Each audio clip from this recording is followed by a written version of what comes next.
హైదరాబాద్లో హైడ్రా తీసుకుంటున్న యాక్షన్ మీరందరూ టీవీలో చూసే ఉంటారు.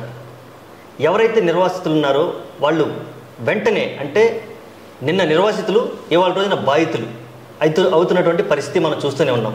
అయితే ఈ బాధితుల యొక్క బాధలు ఇంకా చాలా ఉన్నాయి. ఎందుకంటే వాళ్ళకి లోన్ల రూపంలో ఈఎంఐలు కట్టాల్సిన అవసరం కూడా ఉంది. అయితే ఈ ఈఎంఐస్ కట్టాలా వద్దా, కట్టకపోతే ఏం జరుగుతుంది, అసలుకి బ్యాంకులు వీళ్ళ మీద ఎటువంటి చర్యలు తీసుకుంటాయి, ఇటువంటి విషయాలన్నీ ఈ వీడియోలో మనం తెలుసుకోబోతున్నాం. ఈ విషయాలను మనకి ఎక్స్ప్లెయిన్ చేయడానికి మనతోటి all India bank employees association secretary B S Rambabu గారు ఉన్నారు. వారితో మరిన్ని విషయాలు మనం తెలుసుకుందాం మాట్లాడి. నమస్తే సార్. నమస్కారం సార్. ఇప్పుడు హైదరాబాద్లో హైడ్రా తీసుకుంటున్న చర్యల మీద, అసలు హైడ్రా మీద ముందుగా మీ ఒపీనియన్ తెలియజేయండి సార్.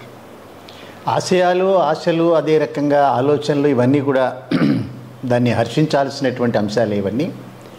ఎందుకంటే హైదరాబాద్ నగరంలో ఈ మధ్యకాలంలో కురుస్తున్నటువంటి వానలు కానీ, లేదా ఈ చుట్టుపక్కల ఉండేటటువంటి చెరువుల్లో క్యాచ్మెంట్ ఏరియాలో పడినటువంటి వర్షాలు, ముఖ్యంగా గండిపేట, ఉస్మాన్ సాగర్ లాంటి కట్టల చెరువులలో నీళ్లు నిండిన తర్వాత మూసీలోకి ప్రవహించడం, తద్వారా అనేక ఏరియాలన్నీ కూడా నీట మునగటం అనేటటువంటిది మనం చూస్తూనే ఉన్నాం. అదే రకంగా ఈ మధ్య కాలంలో కురుస్తున్నటువంటి వర్షాలకు కూడా హైదరాబాద్ అనేటటువంటి నగరం చివరికి చాలా నీటితో జలమయం అవటం అనేటటువంటి దాన్ని అరికట్టడం కోసం ఈ నాలాలు అట్లా అదే రకంగా ఈ చెరువుల్ని ఆక్రమించినటువంటి కట్టడాలు ఏవైతే ఉన్నాయో వాటి నుంచి హైదరాబాద్ని కాపాడాలనే ఉద్దేశంతో ఏర్పడినటువంటి హైడ్రా ఉద్దేశాలు తప్పనిసరిగా మనం హర్షించాల్సినటువంటివి. అయితే మనం ప్రజాస్వామ్య దేశంలో ఉన్నాం. మనం ఎక్కడ కూడా సైనిక పాలనలో కానీ, నియంత్రణ పరిపాలనలో కానీ, ఈ రకమైనటువంటి పాలనలో మనం లేవు. ప్రజాస్వామ్యం అంటే దాని అర్థం ఏంటంటే ప్రజల కొరకు, ప్రజల చేత, ప్రజల వలన ఎన్నికైనటువంటి ప్రభుత్వాలు. అంటే మనమే ప్రభుత్వాలు ఏర్పరచుకున్నాం. సో ఈ ప్రజల కొరకు, ప్రజల వలన, ప్రజల చేత ఏర్పడినటువంటి ఈ ప్రభుత్వాలన్నీ కూడా ప్రజల కొరకు పనిచేయాలి తప్పిస్తే ప్రజల కళ్ళమ్మటి నుంచి నీళ్లు వచ్చేటటువంటి ఆ రకమైన కార్యక్రమాల్ని ప్రభుత్వాలే చేయటం అనేటటువంటిది ఇది శోచనీయం. ఇవన్నీ అరికట్టాల్సినటువంటి అంశాలు. అందుకే మనం చట్టాలని చేసుకుంటాం, రాజ్యాంగాలని మనం అమెండ్ చేసుకుంటూ ఉంటాం. సో ఎప్పుడో డైనమిక్ సొసైటీ కాబట్టి ఎప్పుడో ఏర్పడినటువంటి రాజ్యాంగాలన్నీ కూడా ఇప్పటికి దాదాపు 115-120 సార్లు పైననే మనం వాటిని అమెండ్ చేసుకున్నాం.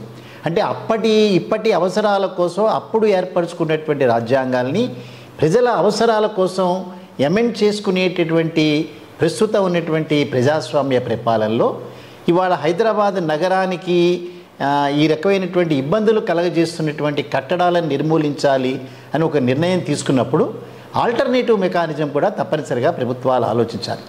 ఇవాళ అనేక మంది హైడ్రా తీసుకొస్తున్నటువంటి ఈ బుల్డోజర్స్ అన్నిటి వాటి బారిన పడ్డవాళ్ళు మేము అనుమతులు తీసుకున్న తర్వాతనే కట్టడాలు చేసినాం అనేటటువంటి ఒక ప్రధానమైనటువంటి ప్రశ్నని హైడ్రా ముందుంచుతున్నారు. సో అంచేత హైడ్రా ముందుకు వెళ్ళేటప్పుడు ఇవన్నీ కూడా ఆలోచించాల్సిన అవసరం ఉంది. వాటి యొక్క ఆశయాలు, వారి యొక్క నిర్దేశించుకున్నటువంటి సూత్రాలన్నీ మంచివే కావచ్చు, కానీ ప్రజాస్వామ్య పరిపాలనలో కొద్దిగా ప్రజల ఇబ్బందులు కూడా పరిగణనలోకి తీసుకుని ముందుకు వెళ్లాల్సినటువంటి అవసరం హైడ్రా లాంటి సంస్థలకు మాత్రం ఉంటుంది. సార్, ఓకే, మీరే అంటున్నారు అనుమతులు ఉన్నా సరే కూలుస్తున్నారని. ఇప్పుడు అనుమతులు ఉన్నప్పుడు కూడా ప్రభుత్వం ఇచ్చిన అనుమతులే కాబట్టి మరి హైడ్రా కూల్చడానికి ఎంతవరకు అవకాశం ఉందంటారు? అదే చెప్తున్నా కదా. ఇప్పుడు హైదరాబాద్ అర్బన్ డెవలప్మెంట్ అథారిటీ అని ఒక ఇంతకుమునుపు ఆ ప్రభుత్వాల కాలంలో హుడా అనేటటువంటి సంస్థ ఉండేది. ఇప్పుడు దాన్ని హెచ్ఎండిఏ కింద దాన్ని మార్చినారు. సో హుడా అయినా హెచ్ఎండిఏ అయినా వారి యొక్క చేసేటటువంటి కార్యక్రమాలు ఏముంటాయనంటే ఒక కాలనీ కానీ, ఒక సర్వే నెంబర్లు కానీ ఇచ్చేటప్పుడు అక్కడ ఎల్పీ నెంబర్లు అనేటటువంటిది వాళ్ళు అలాట్ చేస్తారు. అంటే ఇవన్నీ కూడా నివాసయోగ్యానికి అనువుగా ఉండేటటువంటి ప్రదేశాలు. ఇక్కడ ఏ రకమైనటువంటి ఇబ్బందులు లేకుండా కట్టడాలు నిర్మించుకోవచ్చని స్వయానా హెచ్ఎండిఏ ఇచ్చినటువంటి పరిమితులు, పర్మిషన్స్ అవన్నీ కూడా. సో ఈ ఇల్లు కట్టుకోవడానికి ఇచ్చేటటువంటి పర్మిషన్లన్నీ కూడా హెచ్ఎండిఏ. ఇక్కడ కనుక సిటీ లిమిట్స్లో అయితే హెచ్ఎండిఏ, బయట కనుకైతే డిటిపిసి. సో ఇవి పర్మిషన్లు. ఇంకా గ్రామాల్లో కనుకైతే గ్రామ పంచాయతీలు. సో ఇవన్నీ కూడా ఆ ఉన్నటువంటి స్థలాలు ఏవైతే ఉంటాయో ఇవి నివాసయోగ్యంగా ఉండేటటువంటివి, ఏ రకమైనటువంటి డిస్ప్యూట్స్ లేనటువంటివి. అంచేత ఇక్కడ తప్పనిసరిగా కట్టడాలు కట్టుకోవచ్చని హెచ్ఎండిఏ పర్మిషన్ ఇచ్చిన తర్వాత మాత్రమే అక్కడ కట్టడాలు మొదలవుతాయి. సో హెచ్ఎండిఏ పర్మిషన్ ఇచ్చిన తర్వాత జీహెచ్ఎంసీ పిక్చర్లోకి వస్తుంది. So greater Hyderabad municipal corporation అనేటటువంటిది కట్టడాలకు అనుమతిస్తారు.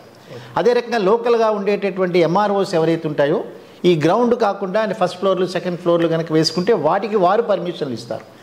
ఈ తర్వాత ఫైర్ డిపార్ట్మెంట్ వాళ్ళు పర్మిషన్ ఇస్తారు, ఆ తర్వాత ఎలక్ట్రిసిటీ డిపార్ట్మెంట్ వాళ్ళు ఇస్తారు పర్మిషన్స్. సో ఇవన్నీ అయిన తర్వాత చివరికి జీహెచ్ఎంసీ ఆక్యుపెన్సీ సర్టిఫికెట్ ఇవ్వటం జరుగుతుంటుంది. ఇప్పుడు ఇక్కడ చాలామంది కెమెరాల ముందు మీడియా ముందు వచ్చి ఏమని రోధిస్తున్నారు, మేము గృహప్రవేశాలు చేసుకున్నాం, ఇంకొక 4-5 రోజుల్లో మేము చేరబోతున్నాం అంటే దానికి ఆక్యుపెన్సీ సర్టిఫికేట్ వచ్చినట్టే కదా. ఒకసారి ఆక్యుపెన్సీ సర్టిఫికేట్ వచ్చిందని అంటే ఇందాక మనం ఉదహరించినటువంటి అనేక సంస్థలు, ప్రభుత్వ సంస్థలే ఇవి, ప్రైవేట్ సంస్థలు కావు ఇవన్నీ. సో కట్టడాలకి అనుమతులు ఇచ్చేటటువంటి ఏ ప్రభుత్వం అయితే పరిపాలన కొనసాగిస్తుందో ఆ ప్రభుత్వాలు అన్వయించుకున్నటువంటి రూల్స్ ప్రకారం ఆ సంస్థలు ఆ రకమైన పర్మిషన్లు ఇస్తాయి.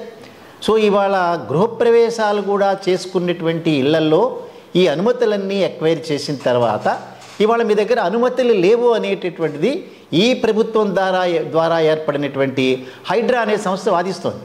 అంటే వారి ఉద్దేశంలో ఏమిటి, ఈ ఎఫ్టీఎల్ అనేటటువంటిది బఫర్ జోన్ అనేటటువంటిది వీటిల్ని లెక్కలోకి తీసుకుండా అనుమతులు ఇచ్చినటువంటి అధికారులు చట్టరీత్యా శిక్షార్హులు.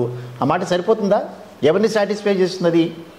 సో వాళ్ళే ఒప్పుకుంటున్నారు ఈ రెండింటినీ లెక్కలోకి తీసుకోకుండా అనుమతులు ఇవ్వబడ్డాయి అంటే అక్కడ అనుమతులు ఉన్నాయి.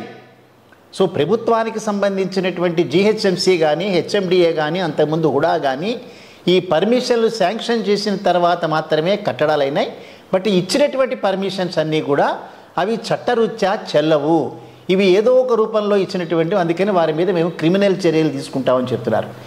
ఇవాళ రుణగ్రహీతలకు అంటే బ్యాంకుల నుంచి రుణాలు, దానికి వద్దాం అక్కడికి. ఇవాళ ఇల్లు కట్టుకున్నటువంటి వాళ్ళు, కట్టుకోబోతున్నటువంటి వాళ్ళు, కూలగోతకి గురైనటువంటి వాళ్ళు వాదించేది ఏమిటంటే మా దగ్గర పర్మిషన్స్ ఉన్నాయి, బిల్డర్ పర్మిషన్స్ ఉన్నాయి, బిల్డర్ దగ్గర పర్మిషన్స్ ఉన్నాయి.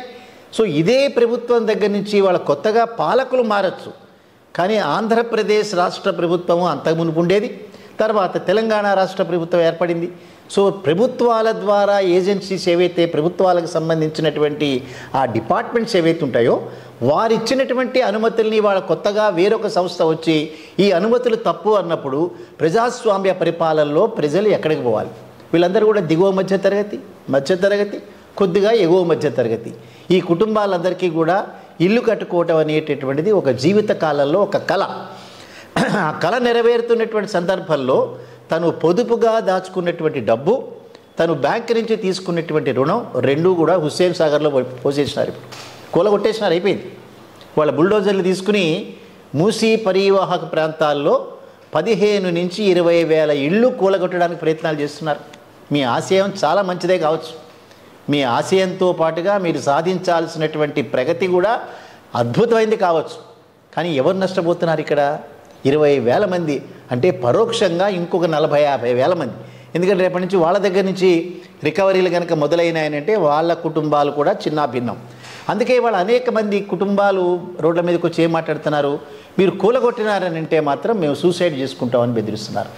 సో అంచేత ప్రజాస్వామ్య పరిపాలనలో ఉన్నటువంటి మన భారతదేశంలో ఇటువంటి దుందుడుకు చర్యలు చేపట్టే ముందు ఆశయాలు మంచివైనా, మీరు ఆశయ సిద్ధి చాలా అద్భుతమైనదైనా కూడా ఆచితూచి వ్యవహరించాల్సినటువంటి ఇటువంటి అంశాల్లో చాలా జాగ్రత్తగా వెళ్ళాల్సినటువంటి అవసరం మాత్రం ఉంది.